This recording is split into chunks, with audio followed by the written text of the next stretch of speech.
Hey, everybody. Welcome to In the Know with Nina. I'm your host, Dr. Nina Crowley. I'm the Director of Clinical Education and Partnerships at SICA, where we partner with healthcare providers to offer body composition solutions. Today, I'm joined with Dr. Grant Tinsley. He's Director of the Energy Balance and Body Composition Laboratory and Associate Professor in the Department of Kinesiology and Sports Management at Texas Tech University.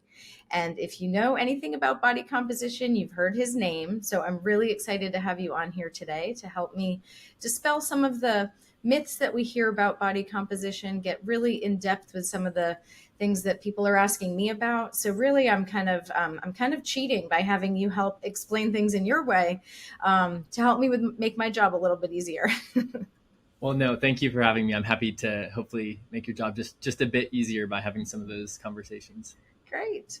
Well, yeah. So, one of the biggest things I wanted to pick your brain about is really help our listeners sort out some of the terminology about body composition. I know these days, especially, one of the things I hear a lot about in the research study, particularly with obesity and medications, is I really see people not understanding the difference between fat free mass, lean body mass, and skeletal muscle mass. And I have a lot of thoughts and a lot of questions in that category, but I'd love to sort of hear your, big level thoughts on how do we get people to understand what those are a little bit better and how to assess them. It's a fantastic question, and I'll start by saying if any listeners confused by those terms, they're not alone because even in the scientific literature, those terms are used a little bit inconsistently. So we actually have a couple papers under review right now that have whole tables dedicated to just very precise definitions of some of these body compartments, just to try to get even us researchers on the same page with what we're truly talking about. So I'll start by saying, without going into too much detail, that there are multiple ways we can describe body composition. And really, all of body composition assessment is trying to understand what our body mass is composed of. We have this understanding that just looking at someone's body mass is not the most informative metric when we're trying to understand what's going on internally and how that relates to other things like health and function. So many methods of body composition assessment will use what's called the molecular level of assessment. And this is just where you're trying to split all of body mass up into different categories of molecules. So this is not based on anatomy. This is not trying to separate our specific skeletal muscles we might be able to, not literally see, but tell where they are anatomically. We can feel certain ones exercising. We have some knowledge of them. That's not what the molecular level is. We're looking at the molecules of fat, for example, wherever they occur in your body. And that sum of that estimated mass of fat molecules would be fat mass. If you subtracted away the fat mass from your body mass, then everything else that's left is fat-free mass. So that includes protein, which we sometimes think of, but includes water, which is our largest molecular component. It includes bone mineral, glycogen, some other small unmeasured components. So if someone's talking about their fat-free mass, we're not just talking about their skeletal muscle. We're talking about all these different types of molecules. And again, not in a specific anatomical location, just throughout the entire body. What people tend to think in terms of is anatomy because it's a little bit more understandable. But that's a different level of assessment called the organ tissue level. And this is where we'd be splitting up body parts based on their anatomy and certain types of tissue or organs like skeletal muscle, adipose tissue, and so on.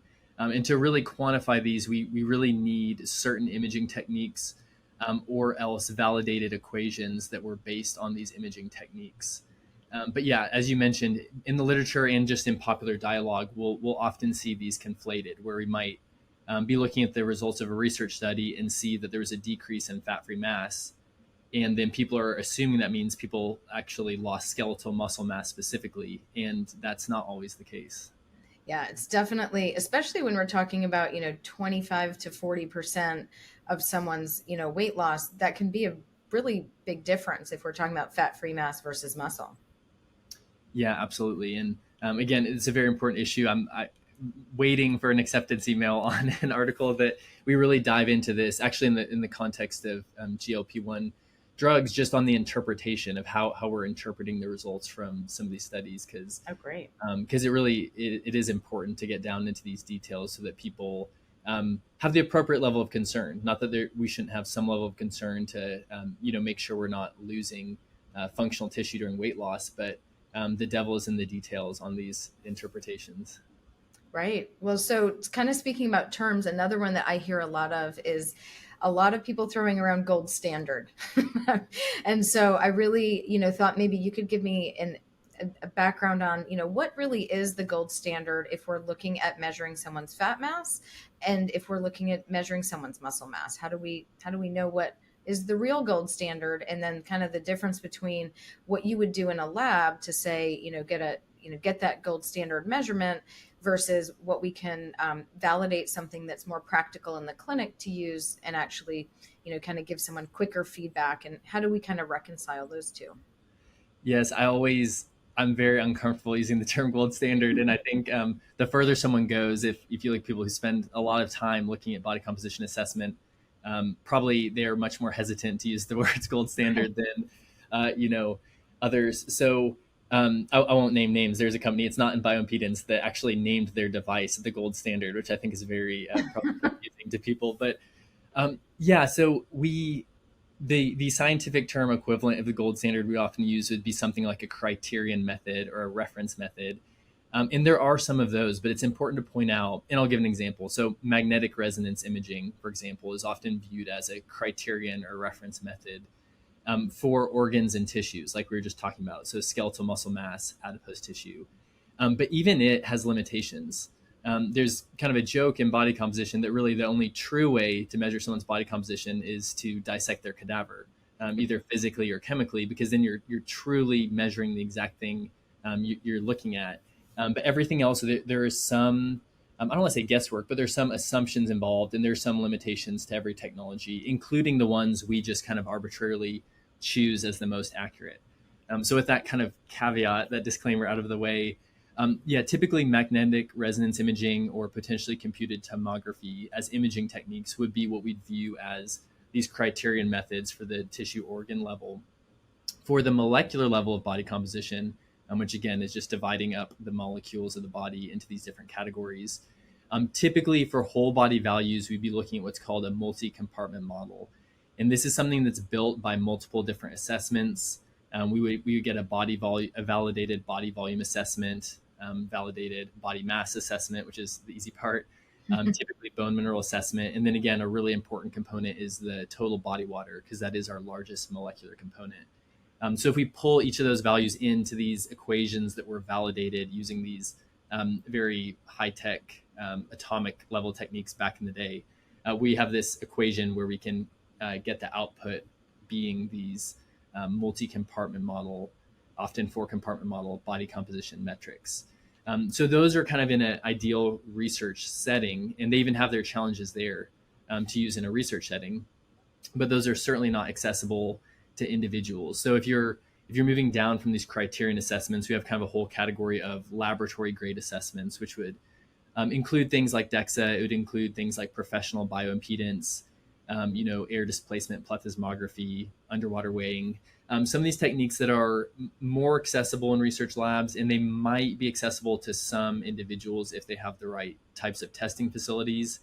But then, practically speaking, for many individuals or even clinics that are trying to implement testing, they might have to move further down the road to something like, simple manual anthropometry or less expensive bioimpedance scales. 3D scanning applications have gained some traction here. So it's kind of a spectrum of accessibility. And of course, the costs involved are very different across this spectrum. So that would be my view of kind of an overview of working all the way down from these criterion methods down to, inexpensive methods that individual consumers might be able to access at home.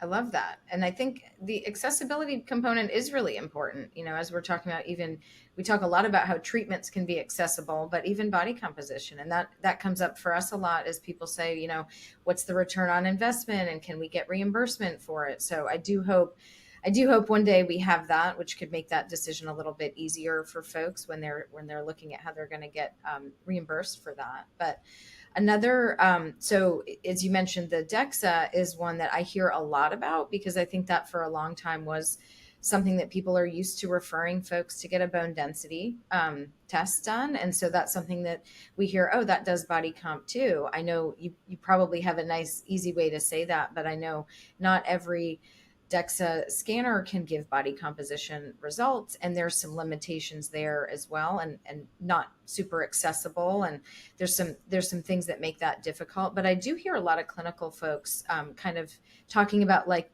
the DEXA like it is a gold standard in a clinical setting. So do you have any kind of ways to handle that conversation?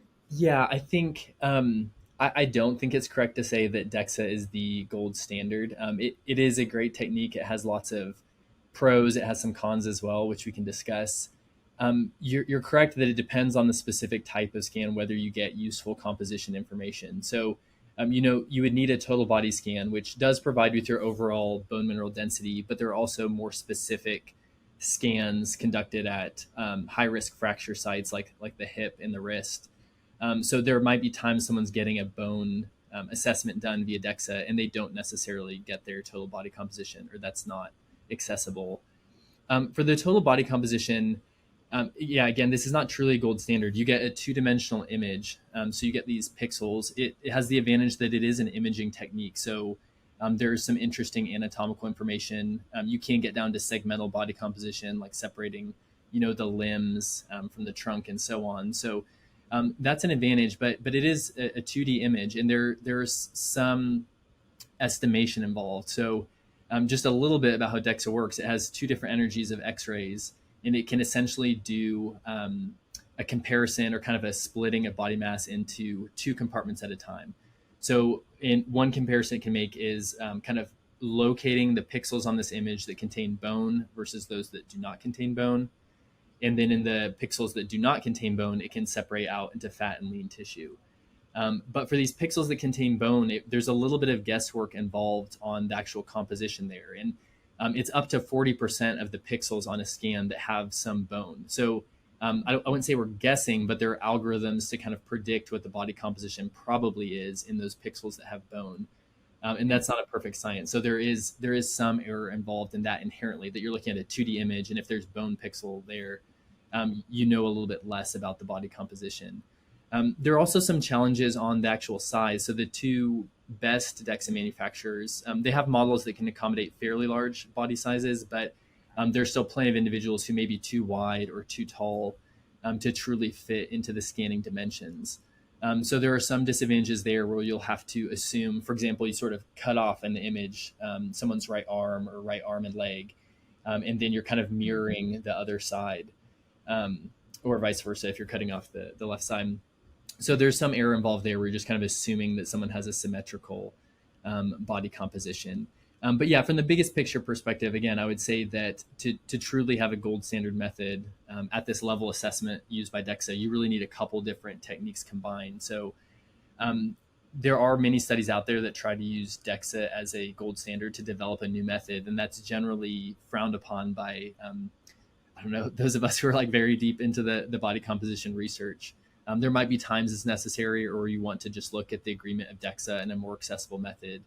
But I wouldn't view it as truly a criterion or reference standard.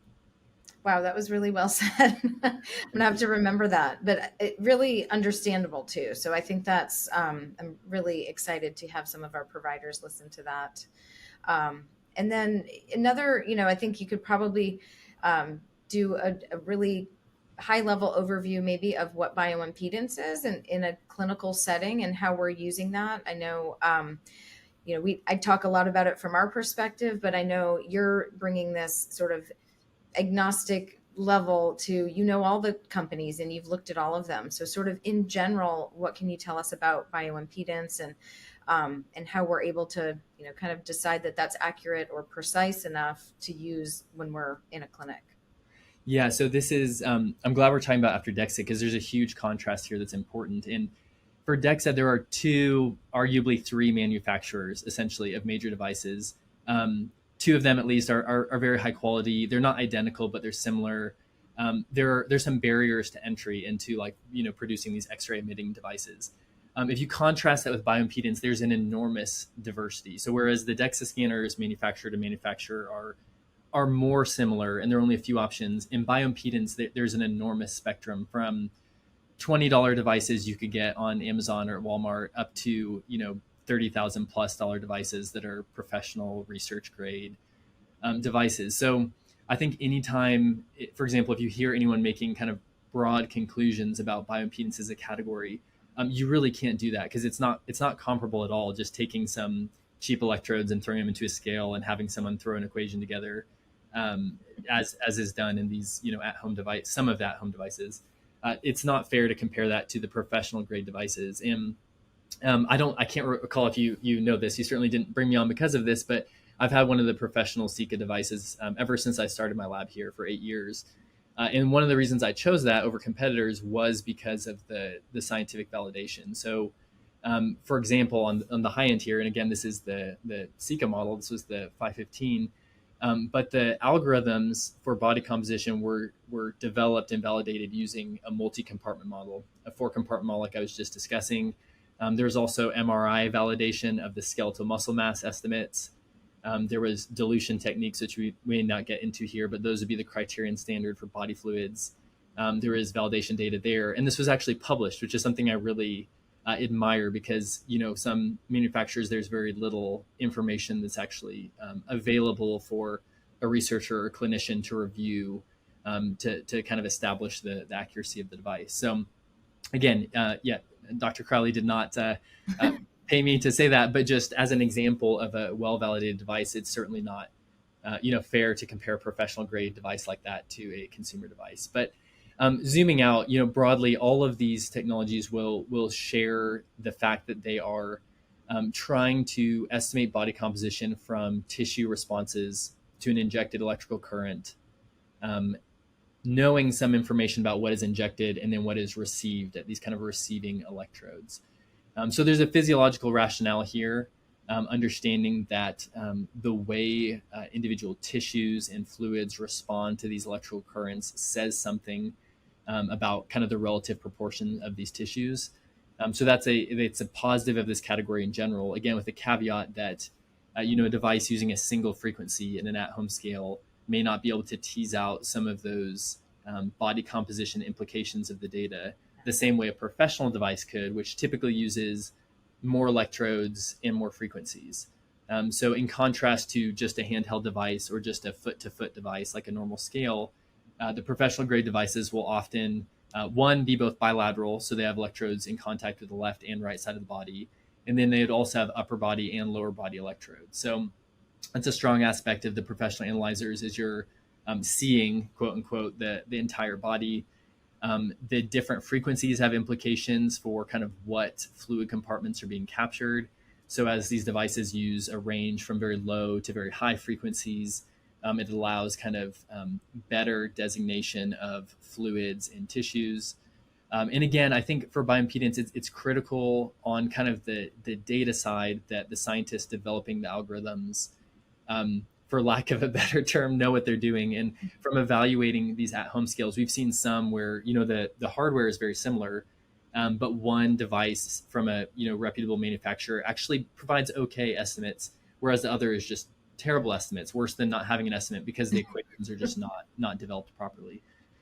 So again, just to reiterate, it's a very diverse category with some great, very high quality devices and some that are rather poor. So it deserves kind of a more nuanced look than some of these other technologies.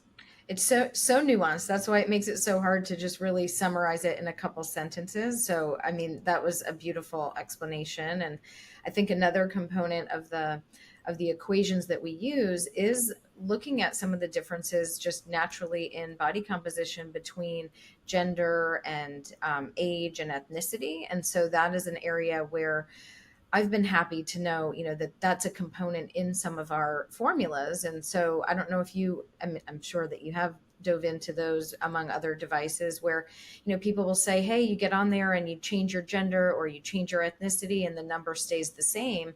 Why wouldn't we want that? Yeah, it's a great point. And it is, this is true of kind of any equations, but certainly with bioimpedance that you do want an equation that was developed in a similar population. So I understand why some people might think they want an equation that's agnostic to those factors, but in reality, to get accurate data for yourself, you want kind of the correct equation being applied. So, like you're mentioning, within these higher quality devices, there's decision tree, so to speak, of based on these parameters you enter, it routes you to the correct equation, and then it's still using your data to predict your body composition. It's just using the equation that best matches the characteristics that you've provided, the information you've provided to the device. Yeah, that's definitely a component there, and how we're giving people the results too. Giving people sometimes really want a set number, like what should my body fat percentage be? And I'm impressed with your recent work on helping people figure out all the different nuanced equations that there are out there and ways to estimate your body fat percentage and other body comp data. But it's a tough one, right? I think sometimes our quest to have a cutoff and a number is sometimes too simplified. No, I agree. And, it's interesting that we have all these diverse technologies that are assessing different components of the body, but then we kind of end up at the same metrics like body fat percentage. And, that's kind of another interesting feature. Each technology has something like this, but bioimpedance, I think, is particularly strong in this area, that there's some interesting information that can be obtained from kind of the raw data that's actually measured. So things like phase angle, that is, there are people might have trouble defining what exactly it is, but we know that there are relationships with health, with morbidity, mortality, and so on, and that it's some type of non-invasive cellular health marker. There's some components like that you get from bioimpedance that you can't get from other devices that are interesting. So I think beyond just moving everything towards body fat percentage and fat-free mass and these common metrics, we can kind of, with the given technology, capitalize on its unique features and kind of some of the physiological under the hood items it's actually taking a peek at. Oh, I love that. I do, because I think even though we're still trying to struggle to get people away from BMI and weight still, I think the next target tends to be then body fat percentage, right? And I know I've been very happy to have other measures in the fat compartment of like visceral adipose tissue estimates that are a lot more helpful to actually connect someone's health to these measurements. And then of course the whole area of muscle mass assessment, I think people are kind of finally waking up to that being probably more important than assessment of that adiposity.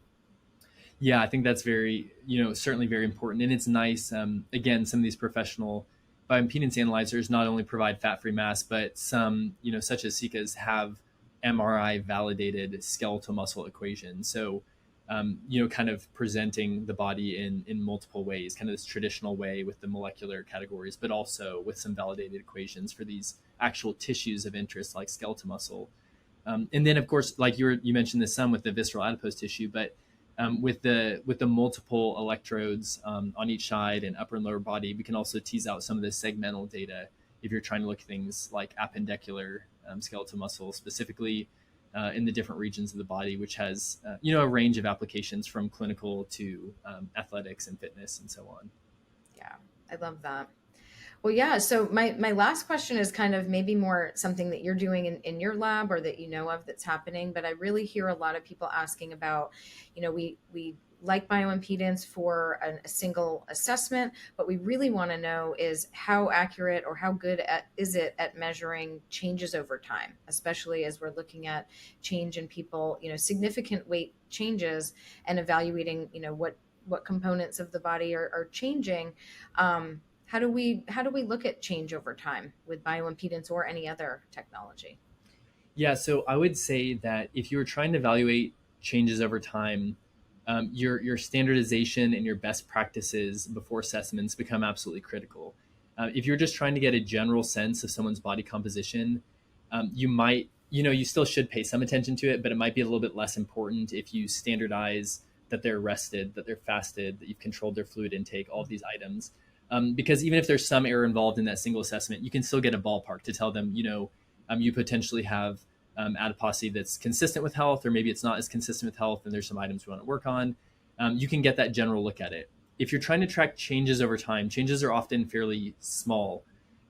Now, in some cases, that may not be true. For example, like with current GLP-1 treatment, we have much larger changes that give you a little bit of grace in this area. Mm. But nonetheless, if you're tracking changes over time, it's just very important that you minimize all the error you can. And by error, I just mean the biological noise in the body caused by activities of daily living. So this is true for most methods, but certainly for bioimpedance, because it's very sensitive physiologically, which is good. It can detect differences in these physiological components, but it also means if you're not careful in preparing this patient for assessment, that there could be some noise there that would be tricking, I wouldn't say tricking the device, but just causing an error that it might throw off those initial values and make it harder to track accurately. So that's a big thing. I would say, rested overnight, so no recent exercise or physical activity, ideally fasted overnight, even controlling fluid intake. And this relates to understanding the technology, but these modern professional analyzers do have a built-in body mass scale. So anything you're doing that will trick the body mass, so for example, if you chugged a bunch of water before you stepped on, that will artificially increase your body mass. So then when things like fat mass, fat-free mass, skeletal muscle mass, all of these are estimated from that body mass metric, there'll be some error baked into them. Then if you come in for another assessment down the road and you don't do that same thing, you don't chug a bunch of water, there could be some artificial changes that aren't reflective of the real changes we're trying to track. So this is true of any method, but certainly applies to the modern bioimpedance scales, that you can maximize your data quality just by being fairly meticulous on the preparation. And these are not extreme things, but just having a consistent procedure in place where you're providing this guidance to your patients, and even just explaining a little bit about why it's important. This will help us get the most accurate data for you so that we can track these changes carefully over time. If you don't do that and don't standardize, you're much more likely to be confused by the data at some point, where you'll have had some values that are artificially high for some metric, and now they appear artificially low, and it seems like you've had this huge change. But then at the next assessment, it's back up. And just some of this noise can lead to confusion, really, when you're tracking over time. But I would say that, yeah, certainly the professional grade bioimpedance devices can track over time. We've done a number of analyses with these, and other labs have as well, that they're certainly able to do this. But again, like any technology, you just want to maximize your data quality so you're more confident in these changes you're seeing. I love the way you put that. I really am going to steal a lot of these clinical pearls, because I think our providers, when they're ready to use body composition analyzers in their clinic, then sometimes they get stuck on those type of issues when the patients are like, what do I do with these numbers that are different, and they can't explain it, and people think their actual body composition is changing more rapidly or more dramatically than it might actually be. So I think that's really super helpful. Thank you. Thanks. And I always share the anecdote that, like when I go in just for my annual physical, I go in January and I'm wearing like boots and jeans and a bunch of stuff in my pockets and jacket. And they try to have me step on the scale. I'm like, do you want me to take off like any stuff? They're like, oh no, just step on. So I step on, and it's not my accurate body mass. I haven't even removed like all the accessories. So, but that's what they're capturing. So, I mean, the same goes for body composition on, standardizing the clothing, the approximate time of day, these procedures. Again, it doesn't have to be overly onerous where it's down to the minute. You're exactly at the same point and you ate exactly the same diet, the same, the day before. But just attention to some of those details really can maximize your data quality, and ultimately will help you in the end, because it'll lead to hopefully less confusion and clearer interpretation of what you're actually trying to track. Absolutely. Well, I think this was one of my favorite conversations, so I really appreciate your time. How can people follow your work, and where do we follow you the closest? Yeah, so a couple places online. I'll share information about our research and projects we're working on. So one is my website, which is just my name, granttinsley.com. And then I'll also share information about published research from our lab, both on LinkedIn, just under my name, Grant Tinsley, and then on Instagram. And there my handle is Grant_Tinsley_PhD. So those would be the main places to connect or follow my lab's work. Great. Well, thank you so much for your time today. I really appreciate it, and hope we can stay in connection in the future. Absolutely. Thanks for having me on. Thanks.